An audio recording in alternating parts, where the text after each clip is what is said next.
Welcome, Need to Know TV friends and family. Like, comment, share, subscribe. Hit the notification on all your devices. On Need to Know TV, people. Need to Know TV. Please watch all the videos because one video might be an extension of another video so that you can get all the intel on life. Things that go on in this crazy world, at these crazy jobs, at these crazy wherever. Companies, establishments, whatever you want to call it, whatever name spin you want to put on it. But I'm going to just give you some highlights about life of things that can go wrong or things that have gone wrong in the work environment. We're going to continue with part 2 of Rejection is Protection. And the characters of the story, Charon, the administrative director, manager, he has many titles. He's at the top of the food chain. You have David, his team leader supervisor for the department that works all 3 shifts to keep an eye on staff. And you have Trina and Earl, the regular staff, team members, co-workers, employees. Okay, David is the team leader supervisor of Earl and Trina. Earl and David are not friends. They are just colleagues. And at one point in time, they was going towards the same job, the team leader, supervisor job. And Mr. David got it instead of Mr. Earl. And that's how they have a somewhat conflict. Mr. Earl don't care for Mr. David because he felt like he was supposed to get that position because he had been in that department the longest. But they gave it to Mr. David. So that's the background story of the Earl and David. We're going to move on to Mr. Charon telling Miss Trina early in the interview process that they would be on her like a bunch of wolves, and he knew what he had in the department. So the story I'm telling you is how workplace harassment occurs sometimes, trickle down, and how it all starts because of rejection of some people, no matter if they're a supervisor or not, if they're a man or woman or not. It can trickle down in any kind of field, whether it's a factory field or whether it's a grocery store chain. It can happen anywhere. I'm just giving you life examples of how people don't have any self-control. So follow me with the story. Okay, we're going to start with Mr. Charon talked to Mr. David, went to the office to talk to Mr. Charon about Miss Trina, and Mr. Charon said, you need to watch yourself around her. What do that mean, Mr. Charon? Mr. David waited about 3 to 6 weeks before he went back to visit Mr. Earl and Miss Trina. Mr. Earl one day said, Miss Trina, you know you got my boy in trouble. She's talking about your boy? What you mean your boy? I thought y'all wasn't friends like that. Why you call him your boy? No, you running your mouth now. You make it hard for this department. This was a chill department before you came. Didn't nobody come over like that until you came. Manipulation. He tried to make her feel bad for going to the office and speaking her truth.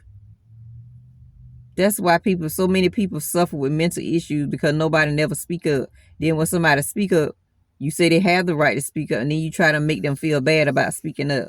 Some people just, something's wrong with them. Mr. Earl was mad with Miss Trina for a few days because she was standing up for herself. He went a couple days without talking to Miss Trina. Miss Trina said, what's wrong with you, Mr. Earl? Well, ain't nobody gonna talk to you since everything somebody say to you, you get offended. Manipulation. Mr. Earl went on about his business and worked on the other side of the room. Miss Trina said, I just stood up for myself. I don't have time for nobody hovering over me trying to make me talk to them.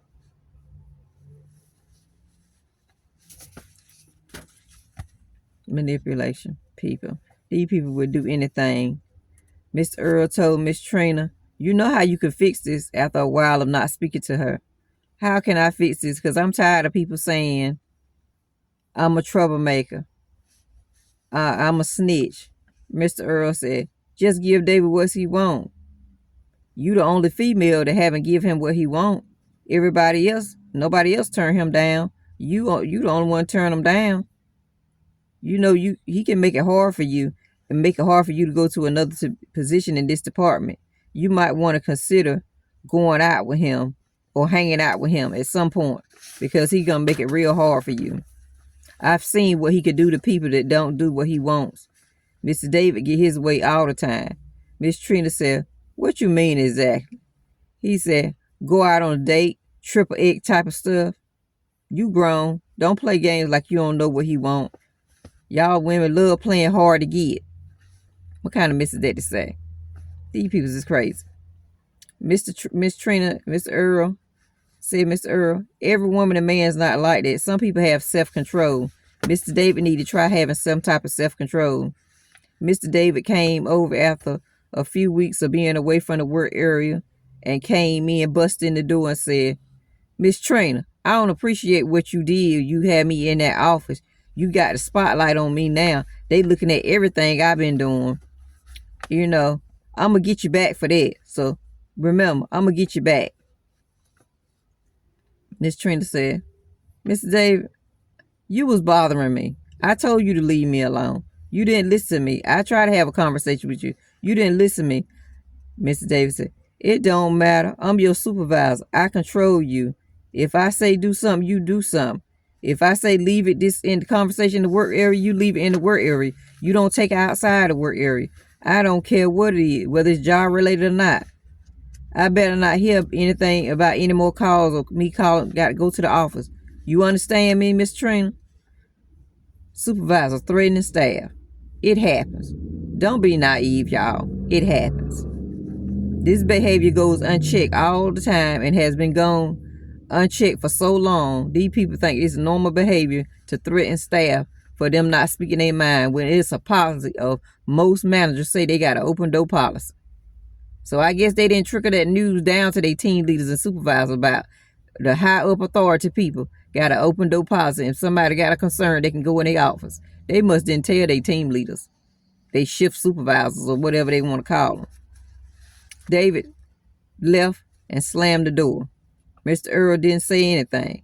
Miss Trina looked at Mr. Earl and said, Mr. Earl, why didn't you say anything when he was doing all that fussing and talking mean to me? Mr. Earl said, you didn't give me a chance. You're not my woman. You're not my concern. Why should it be any of my business? These co-workers ain't got your back. I don't care if they man, woman, or whatever they is. They ain't got your back. So your best thing is to do documentation. I don't care how big and how small the scenario is, situation is, condition, whatever spin you want to put on it. Save yourself. Time, date, stamp, whatever it is. I don't care how tired you is. Documentation is everything. Cause workplace harassment, it can come in any form. It could be a man or woman. It could be a manager, not a manager. It could be a supervisor, administrator. It could be a high up authority. It don't matter. People need to have self-control, and that's what a lot of people lack in these work environments. They lack self-control. Like, comment, share, subscribe, hit the notification on all your devices on Need to Know TV, and please take the time to watch all the videos. Go to the playlist and click on it so you can get updates on life, because it's a lot of great information on the playlist so that you can see something either related to your life or something related to somebody else's life. I thank you for joining the channel, and I hope to see you soon, and good luck in whatever job career you choose. Good luck and good bless.